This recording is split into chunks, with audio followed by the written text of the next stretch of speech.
Merong tatlong mega projects ngayon na ginagawa sa Pilipinas at marami ang nagsasabi na ang 3 trillion peso projects daw na ito ang mag-aahon sa Pilipinas sa pagiging kulelat sa Asia.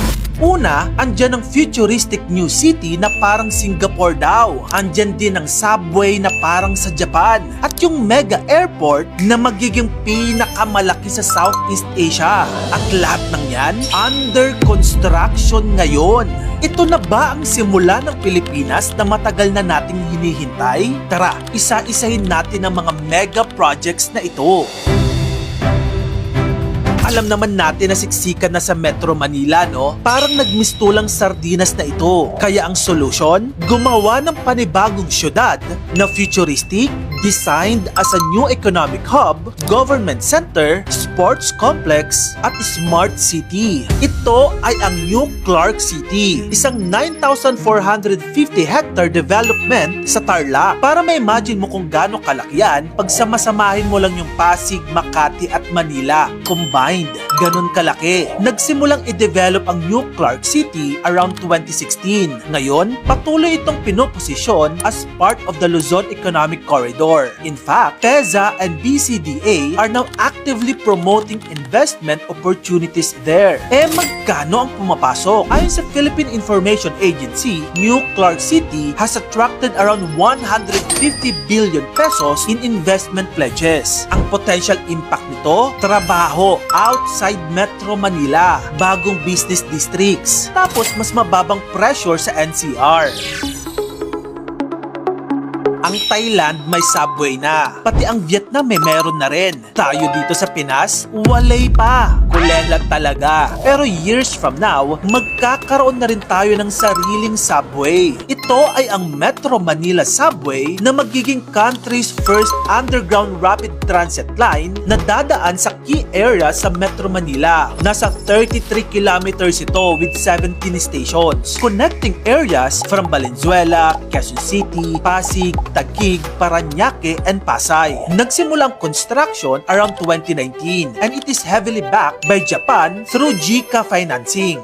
Magkano naman ang gastos dito? Reportedly around $8.2 billion or roughly 460 billion pesos plus. Kapag natapos ito, ang dating biyahe na halos spiritual test sa EDSA, bibilis na ng sobra. Example, from Quezon City to the airport, magiging 30 minutes na lang. Ang impact nito, less traffic, faster commute, more productivity, at mas magiging attractive ang Metro Manila for business.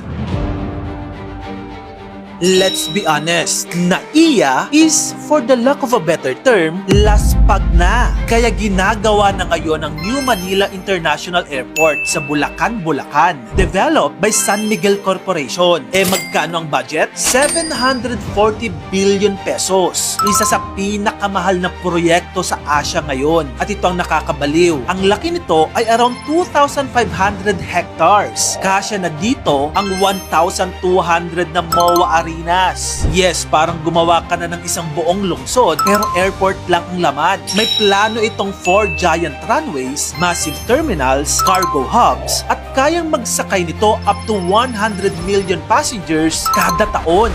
For comparison, ang NAIA ngayon ay dinisenyo lang for 30 million passengers per year. Pero minsan lampas 50 million na tao na ang gumagamit. Kaya minsan ang experience sa NAIA, ang lala. Kaya naman kapag natapos, ang bagong airport na ito, magiging less congested ang NAIA. Mas maraming flights, mas maraming turista, at mas lalakas ang ekonomiya. Pero ang project na ito hindi perfect ha. Marami ding controversies at issues ito. Gaya ng flooding, reclamation issues, at epekto sa fishing communities. Kaya sobrang importanteng maayos ang execution ng construction dito. Kasi imaginein mo, no? 740 billion peso airport. Tapos ang kapalit, baha. So good luck na lang talaga. Ang tatlong projects na ito ay magkakaiba ang role. Ang New Clark City gagawin para hindi lahat ng tao nasa Metro Manila. Yung Manila Subway naman para gumalaw ang tao ng mas mabilis. Yung New Manila International Airport para lumuwag ang aviation at logistics. Kung pagsasama-samahin mo sila, ang bigger picture ay decentralization. Pero real talk lang, mega projects alone will not save the Philippines. Kahit may subway ka, kung mahal ang pamasahe, kulang pa rin. Kahit may airport ka pa, kung corrupt ang sistema, sayang pa rin. Kahit may smart city ka pa, kung walang trabaho,